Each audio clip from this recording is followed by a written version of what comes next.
So pretty much arranged it in Ableton, so I can show you my arrangement kind of layout and my style of arrangement for these kind of club tunes, which is fairly standard. I mean, some standard stuff I think everyone kind of needs to do within their genre, like depending on what genre you're in, usually like a certain amount of time to mix in and out for the DJ and a certain amount of vocals or no vocals, breakdowns, build-ups, things like that. A lot of my tracks have kind of a pretty similar structure because it just seems like it works to me, feels good. So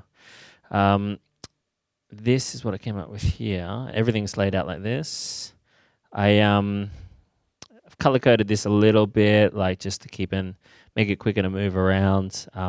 I like to lay out my sessions like this for where I put my stuff. I think it's different to most people compared to when I work them, I find out. But I put my vocals at the top, melody underneath, bass below that, then kick, then all percussion, then special effects.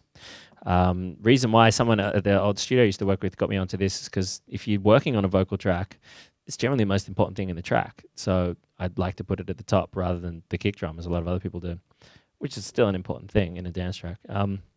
And if you're not working on a vocal track, then it's not there, so it's not in your face. So then you get your melodies and you build your foundation like a house from your kick and your drums and everything else. And the reason why I lay it out the same every time is often you'll have to come back to a session a year later and need to rebounce something out, or someone licenses your track for a commercial and says, we love it, we want to pay you lots of money to use it, but can you change something in it? And you need to go and open something old and bounce something out of it in 1 hour and send it to them if you get the job. And if you can't find where all the stuff is in your session, you're going to be having a nightmare for like the next day, you know. So I think it's really good to try and stick to however you like to work.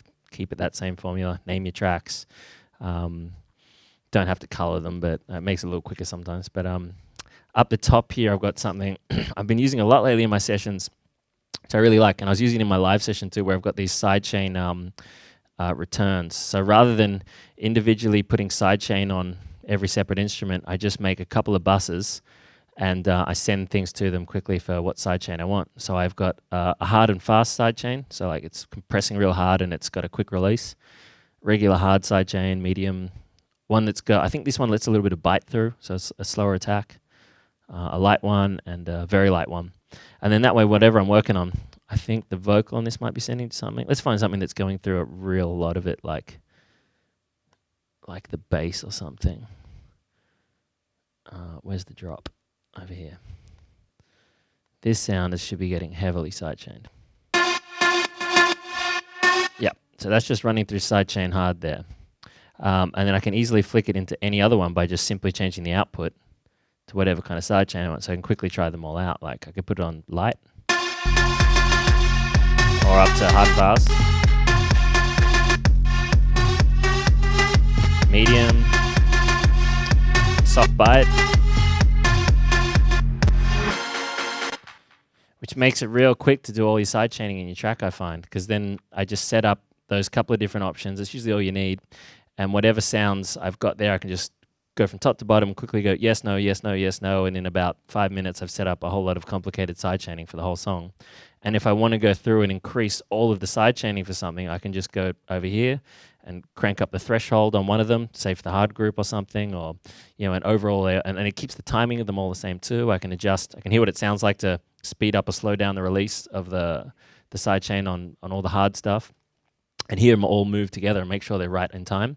So it's just like they're all linked together that way. There's even stuff too where like on this sidechain hard group, there's this sidechain compressor, which is triggering from the kick drum like normal, like you'd expect. But next to it is another one, I think with the same setting pretty much.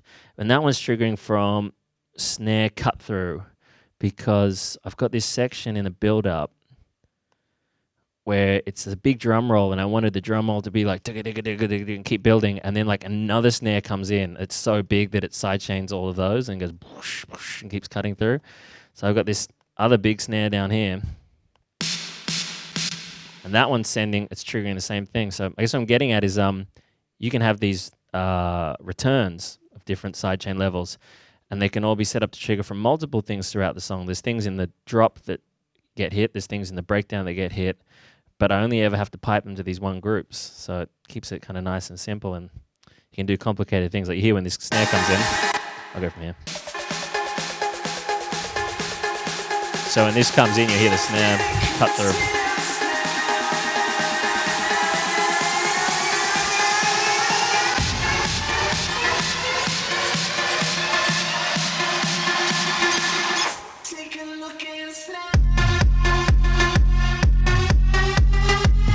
So it's almost like it gets a bit of a double drop there and stuff as well. It's kind of fun to do.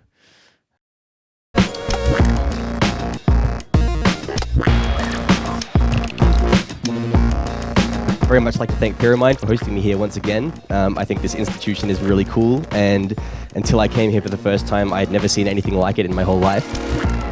What I think really separates us from other people who teach is that we are outrageously passionate about what we do, and especially in electronic music. Since coming to Pyramind, I've discovered electronic music, and San Francisco being a mecca for underground electronic music opened up so many doors for me and kind of blew my mind. We cover everything from absinthe to contact. When people get to the mind-melting level, we get into modular synthesis. Everything about native instruments, everything about Logic synths down to the finest detail. We learned it all. The fundamentals of understanding how things work, that's just essential. But then beyond that, there's so much more, and that's where it gets into just a lot of the artistic side of like the creative approach of why you do something, not just how. There's a lot of schools that just, they focus on the technicality of recording music, but I wanted something that would foster creativity and really help me develop as an artist as well.